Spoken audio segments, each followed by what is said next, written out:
Welcome to Tub Talks with Damon. Welcome.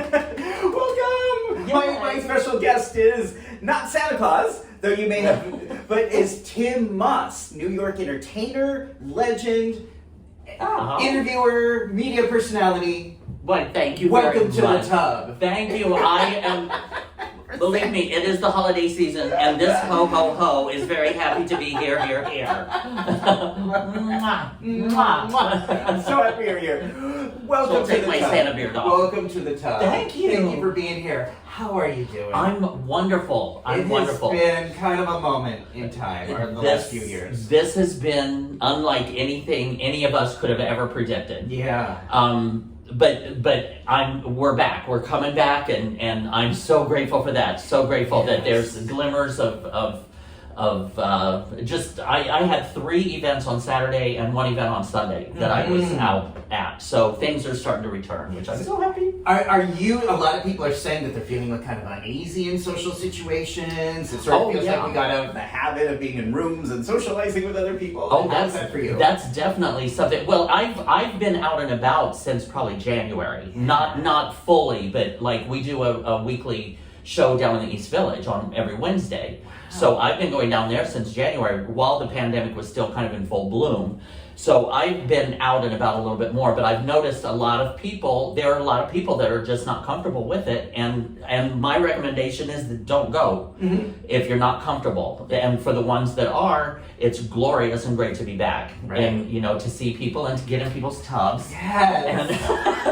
You're real humans again. Right, exactly. It kind of reminds me the way people are sort of acclimating to COVID or socializing again. Reminds me a lot of what the reaction was when PrEP came out.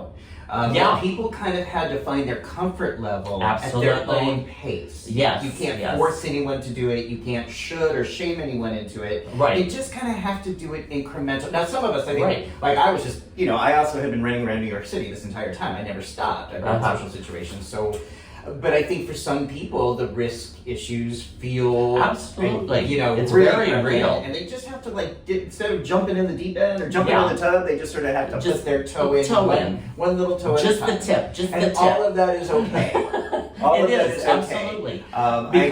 And one thing I've noticed too is sometimes there can be like some rage around, and what my theory is because everybody was enclosed in their own environment for so long, and they kind of made their own rules, and then all of a sudden they're back out in society with other people, and they're like, wait, you're not playing by my rules. Wait, what are you doing? We forgot the rules of society in a way. Right. I forgot what it was like to have to stand on the subway, and it's like I just sort of got used to having subway trains to myself for a while. Yes, right. Well, that was all there was. Exactly. So I'm so happy to see you. So good to see you. So first of all, or second of all, tell me what you like most about your body.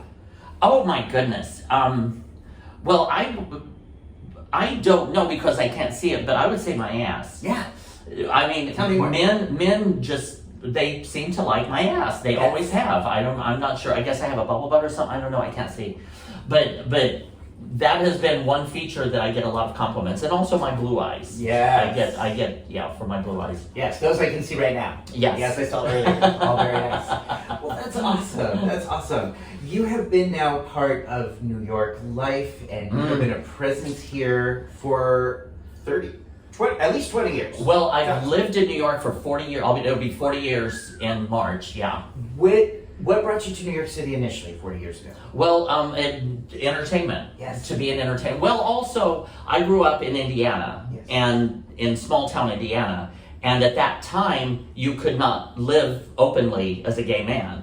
So that was part of it. Oh, just to be completely, our whole community was completely underground when I first came out. We had to seek each other out and try to find each other, and it was like nightclubs downtown in the seedy part of town. So that was kind of the identity that we took on. Wow. Was creepy and seedy and all of that.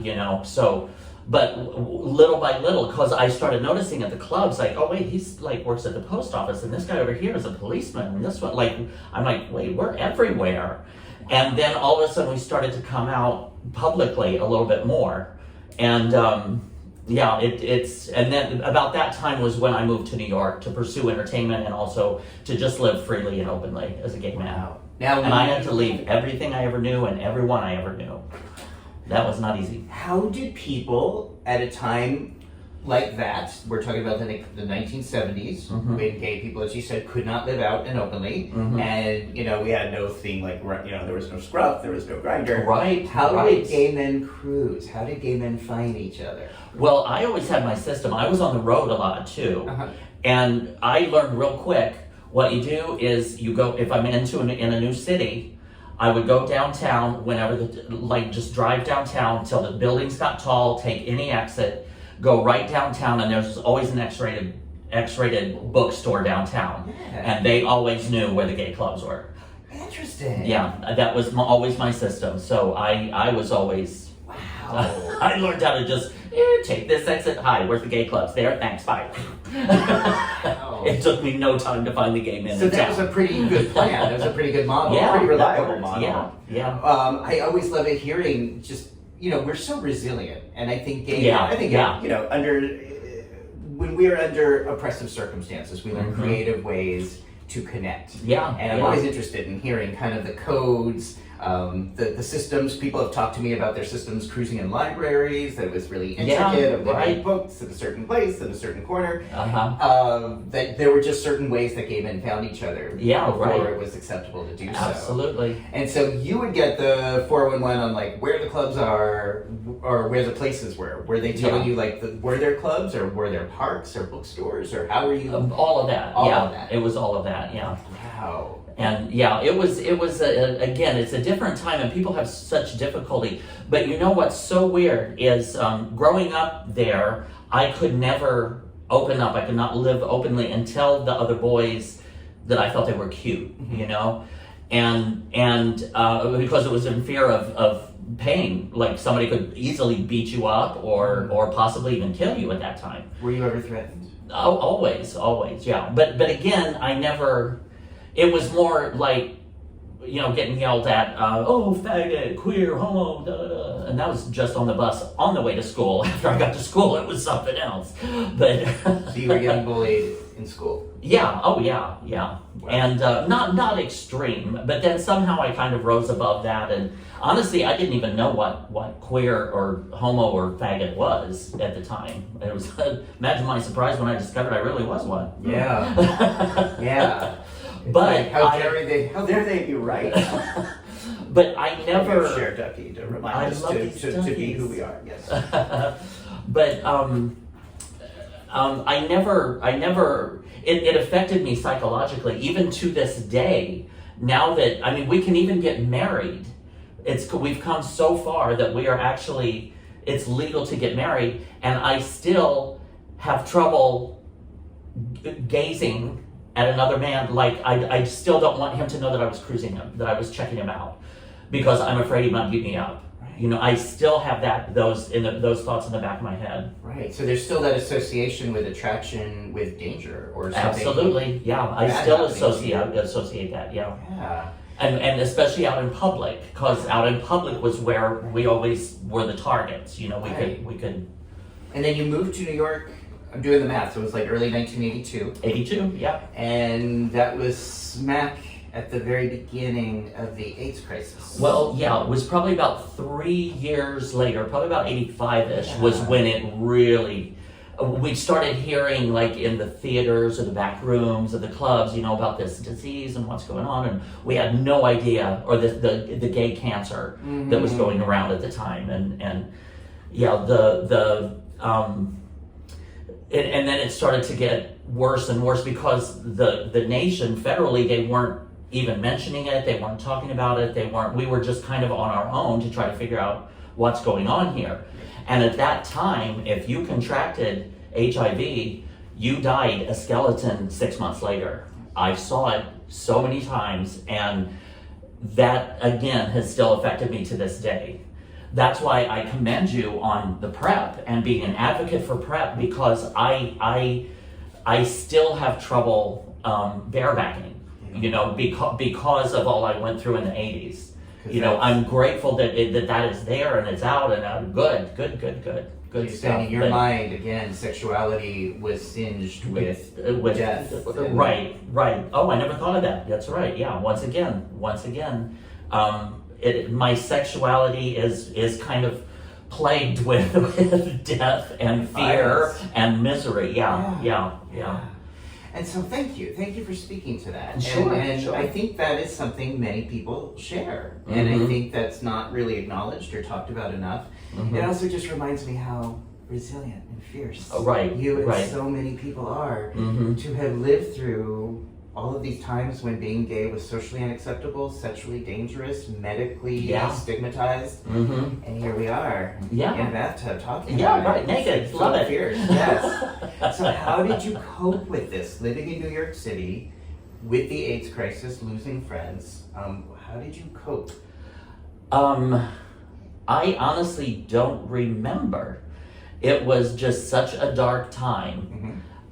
Firstly, what I did the first year after I heard about it, that basically you have sex and you die, I was celibate for a year. I didn't have sex. I crossed my legs, did not have sex for a year while I studied it, while I tried to get as much research on what was going on about it. And then I found out exactly, we started learning just how it was transmitted and wasn't transmitted, because they were fearing, you could get it from kissing. Right.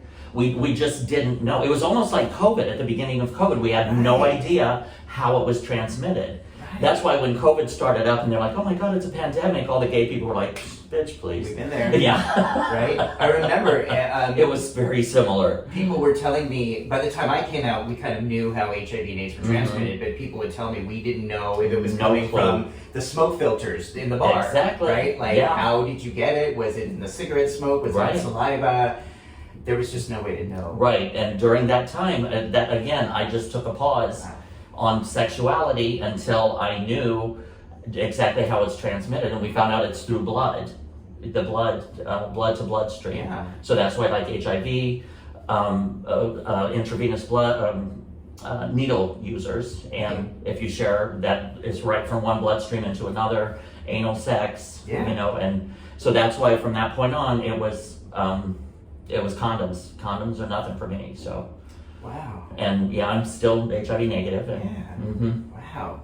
Now, you said you were celibate for a year, but I'm sure people around you were not. What was that like to be young in New York City and suddenly move here and be celibate after getting out of Indiana? Well, firstly, when I moved out here, because growing up in Indiana, I never even heard the words like gay or homosexual or anything like that. I had no idea that there were other men out there that thought and felt the way I did.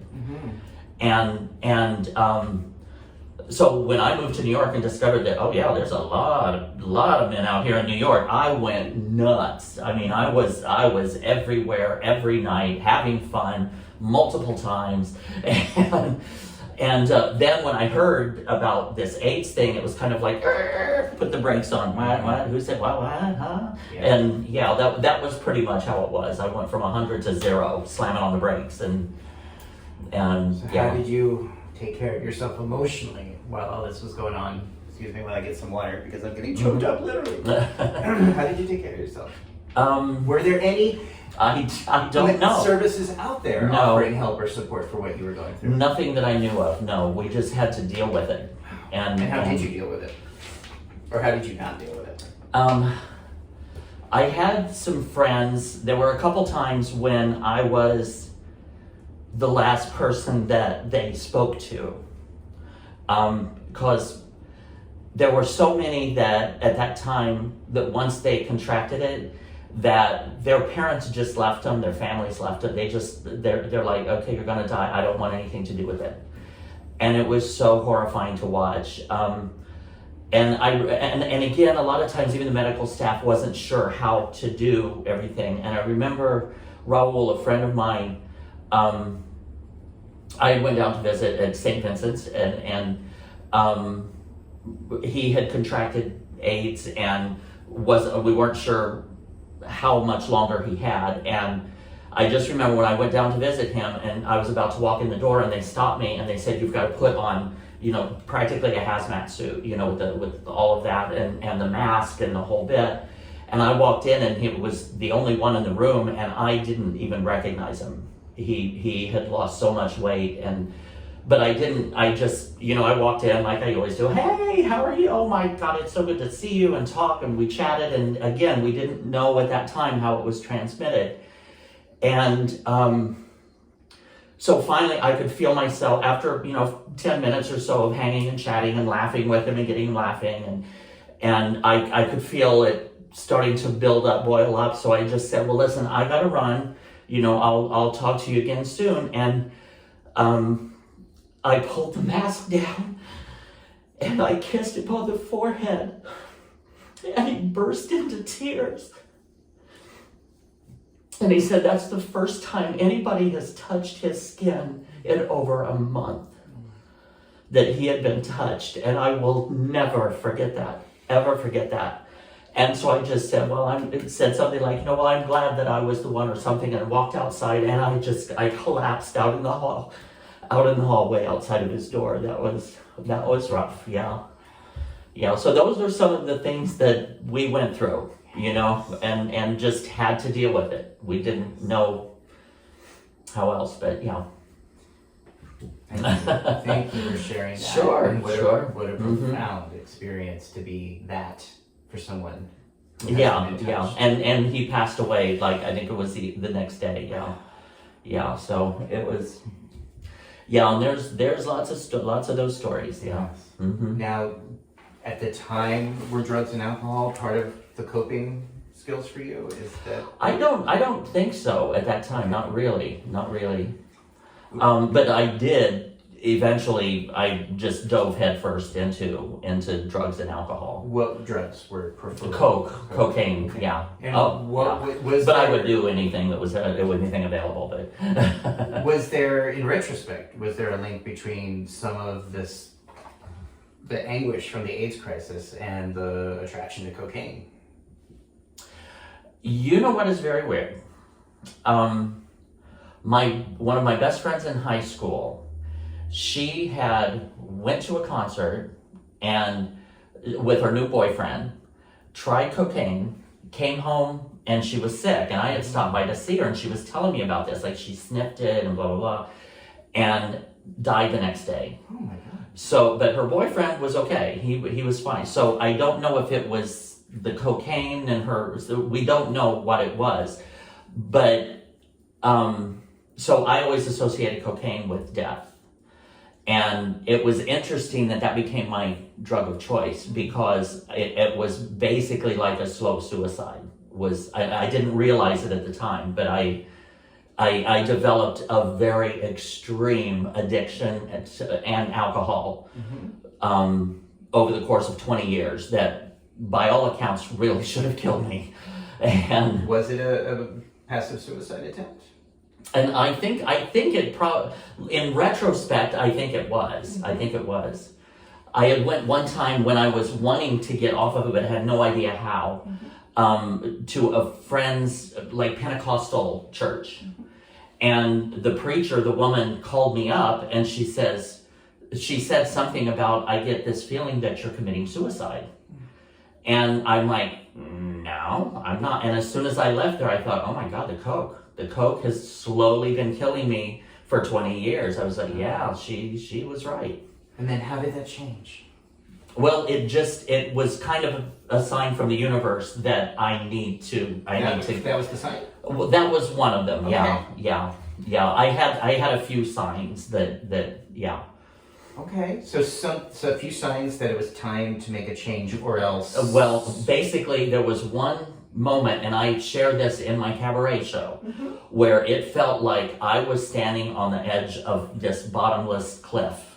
My toes are on the edge of this cliff, and if I kept going in the path that I was on, taking even one or two more steps, I'm dead. I knew I was going to die, or I could change course, but I didn't have any idea how to do it. So but the universe provided. How did you make that change? The guy that was a really bad influence on me at the time ended up going back to prison, which was where he belonged. But that's another tub show. But that freed me up to start seeking help and for rehab and all of that. And believe it or not, I did all the rehab outpatient from the home where I had this 20-year drug addiction. And again, they always recommend like change people, places, and things. The people, I got rid of all of the bad influences around me, but I was in the room where I always partied. And so what I did, my roommate had left, so I moved into the living room, and then I rented out the bedroom. And just moving one thing was a completely different perspective, a completely different environment, and that worked for me. Wow. Yeah. Did it. Even though still it in was that place the now? yeah, I'm still in that same room. Okay.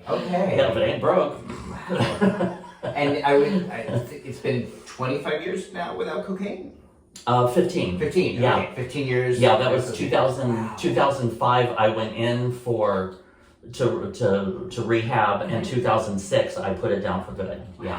Yeah. So what advice would you give someone right now who might be watching this, who is struggling in their life, dealing with trauma related to COVID, feeling lost, unsettled, and maybe turning to drugs and alcohol to try to give them a sense of escape? Right. What would you say?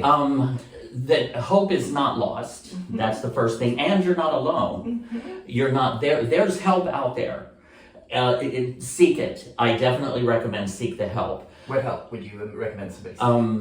I would say talk to your doctor, go to mental health facilities that specialize in drug. It doesn't take that. Everybody's got a phone. Google it. And they'll be able to. And if they can't help you, they'll be able to transfer you or recommend you go somewhere. Yeah. But that is definitely my suggestion. And I think one of the interesting moments in history is that there's a lot of meetings happening, a lot of recovery meetings. They're all happening in the virtual space. Right. And so it used to be kind of frowned upon for people to go to a 12-step meeting in a different place, or to not actually physically go. But I think that's very much become the norm in the last 2 years. That people all over the world can now support each other. Yeah, absolutely, and that's help wonderful. each other through these difficult times. Yeah, absolutely. Yeah. Now, one other thing I do want to point out, or I do want to mention, is this is not easy. Yeah. It will be one of the most difficult things that you will ever do. It'll make you sad, it'll make you confused, it'll scare you, and it can all happen at one time. You can have all those feelings at one time. But don't give up. You do have the strength to do this. You do have the inner strength, and you will do it. You will get through it. But it hurts, it's scary, it's confusing, but you can do it, and you will do it. I have confidence in you. Amazing.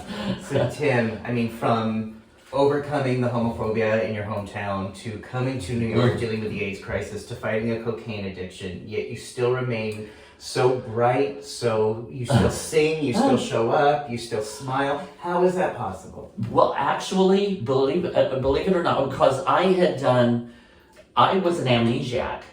I had done so many drugs for so many years and drank so much alcohol that I had a brain atrophy, and I lost all my memories. And when I went into rehab, my memories started to return one by one, which was really weird. But one of the first memories to return was, oh my God, I'm an entertainer. I'm a singer. I had forgotten that for 20 years of this darkness that I was in. And that just shined like this huge bright light. I was like, oh my God, that's the most beautiful thing.